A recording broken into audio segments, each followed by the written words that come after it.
Assalamualaikum warahmatullahi wabarakatuh. Hai semuanya, bertemu lagi bersama saya Haikal di channel Bimbel Raden One. Di sini saya akan membahas rangkuman kelas 10, yaitu IPA atau Ilmu Pengetahuan Alam. Nah, sekarang kita akan masuk ke bab 1, yaitu pengukuran dalam kegiatan kerja ilmiah.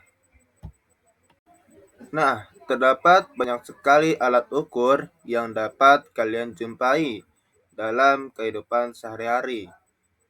Alat ukur yang tersebut digunakan bergantung dengan apa yang diukur dari benda yang ingin diketahui ukurannya.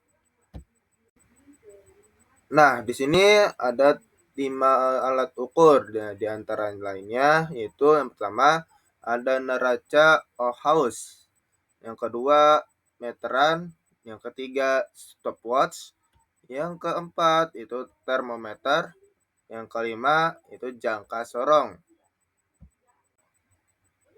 Nah, di sini ada besaran, satuan, dan dimensi. Nah, yang pertama itu ada besaran. Nah, besaran merupakan suatu yang diukur. Besaran terdiri atas 2 kelompok. Yang pertama itu ada besaran pokok dan besaran turunan. Besaran pokok merupakan besaran dasar yang satuannya sudah ditetapkan. Nah, sedangkan besaran turunan itu merupakan besaran yang satuannya tersusun dari beberapa satuan besaran pokok. Oke, yang kedua itu ada sistem satuan. Satuan merupakan ukuran yang menjadi acuan dari suatu besaran.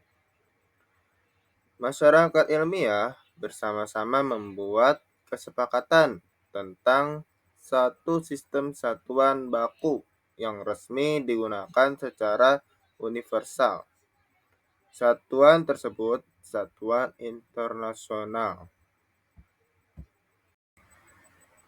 Nah, di sini ada beberapa satuan internasional besaran pokok. Nah, yang pertama itu ada panjang, itu lambang besarannya itu L kecil, nah satuannya itu meter. Nah, dimensi itu L besar.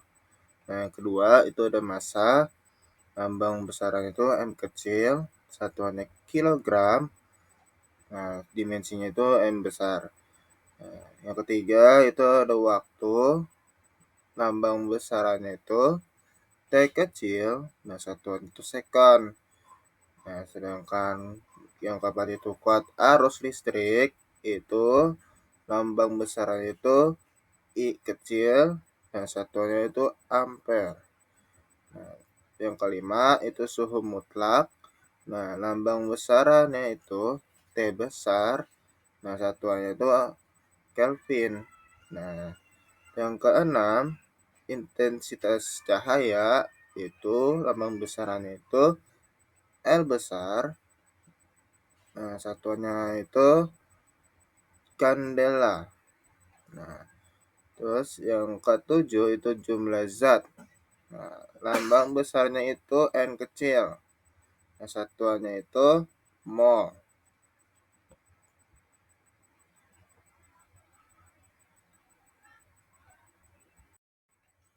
Nah, berikut ini beberapa satuan internasional besaran turunan. Nah, yang pertama itu ada luas. Nah, rumusnya itu A sama dengan P kali L. Nah, satuannya itu meter kuadrat. Yang dimana L kali L sama dengan L kuadrat. Yang kedua volume. Nah, F sama dengan P dikali L dikali T. Satuannya meter kubik. Yang dimana L dikali L sama dengan L kubik. Yang ketiga massa jenis. Nah, rumusnya itu Rho sama dengan M per V.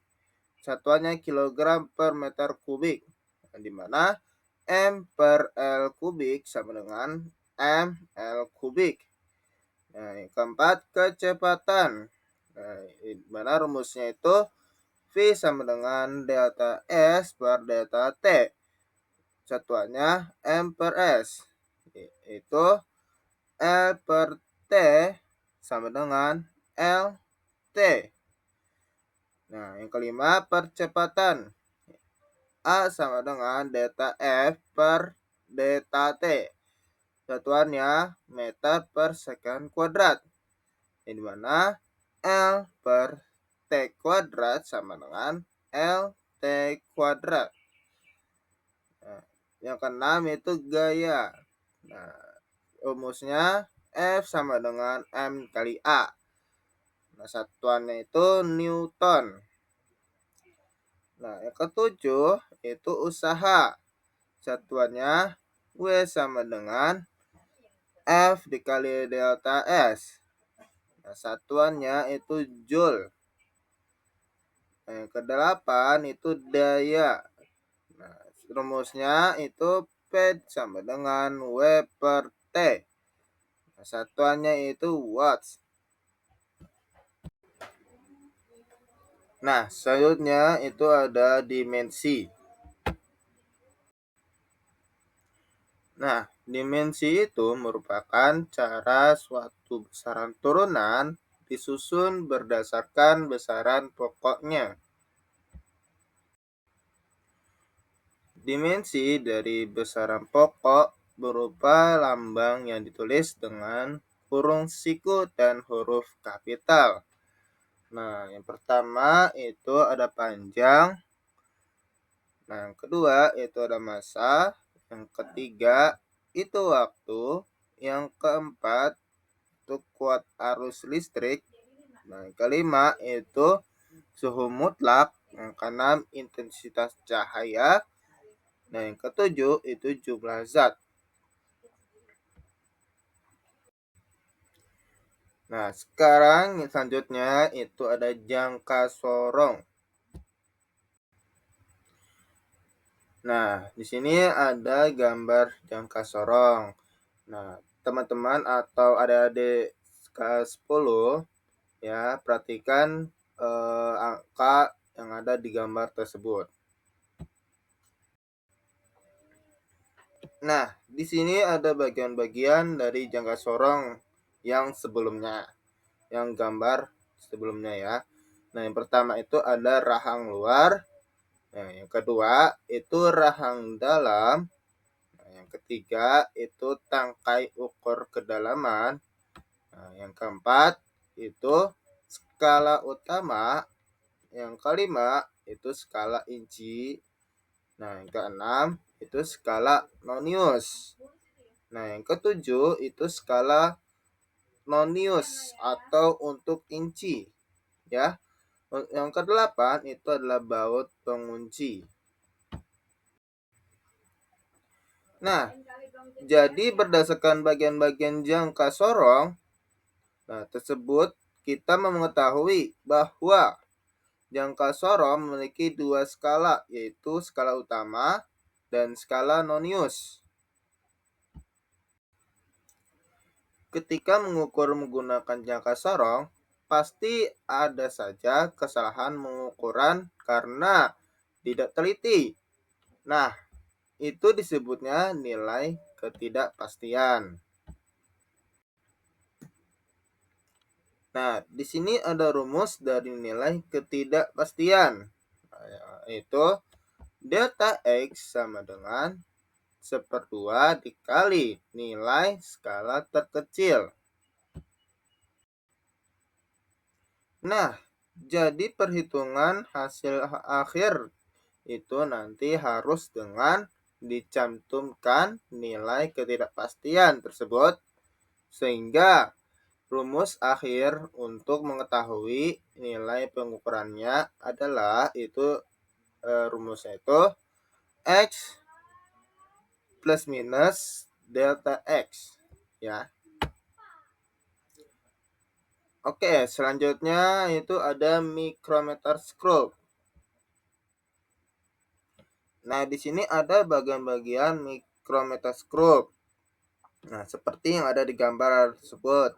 Yang pertama itu ada poros tetap, yang kedua poros geser, yang ketiga frame, yang keempat pengunci, yang kelima skala utama, yang keenam skala nonius, yang ketujuh itu pemutar, nah kedelapan itu roda bergerigi. Nah, ketika mengukur menggunakan mikrometer skop, pasti ada saja kesalahan pengukuran karena tidak teliti. Nah, itu disebut ketidakpastian. Nah, selanjutnya itu ada aturan angka penting dan notasi ilmiah. Nah, kalau kita menghitung menggunakan kalkulator, nah, ada kalanya hasilnya panjang banget, tergantung perhitungan. Nah, contohnya misalkan 7.641.404. Nah, karena itu memusingkan dan panjang, maka ada aturan namanya aturan angka penting. Aturan angka penting adalah aturan pembulatan dan cara penulisan hasil pengolahan data yang disepakati untuk membulatkan hasil pengolahan. Misalnya, mencari luas permukaan tutup botol per diameter 3,12 cm. Nah, diukur dengan jangka sorong. Setelah dihitung, hasil luasnya adalah 7.641.404. Penentuan angka penting itu dari diameter tutup botolnya. Nah, jadi pembulatannya cukup 3 angka sesuai dengan diameter tutup botol yang hanya 3 angka, yaitu 3,12.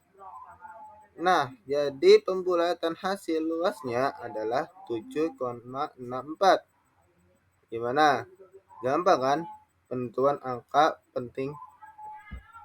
Nah, selanjutnya ada nilai ketidakpastian pada pengukuran berulang. Nah, manusia pasti luput dari namanya kelalaian dan kesalahan, kan? Begitupun dalam pengukuran. Jadi, ketika mengukur jangan cuma sekali ya, minimal harus 5 kali. Karena dihitungnya 5 kali, maka nilai ketidakpastiannya pun jadi 5, ya kan?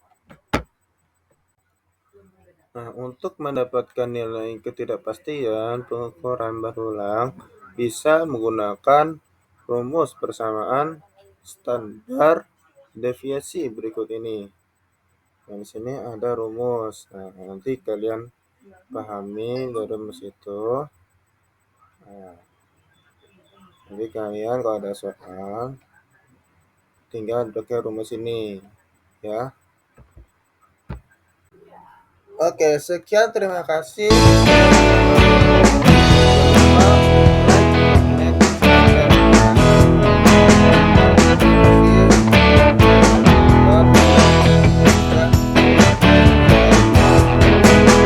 Assalamualaikum warahmatullahi wabarakatuh.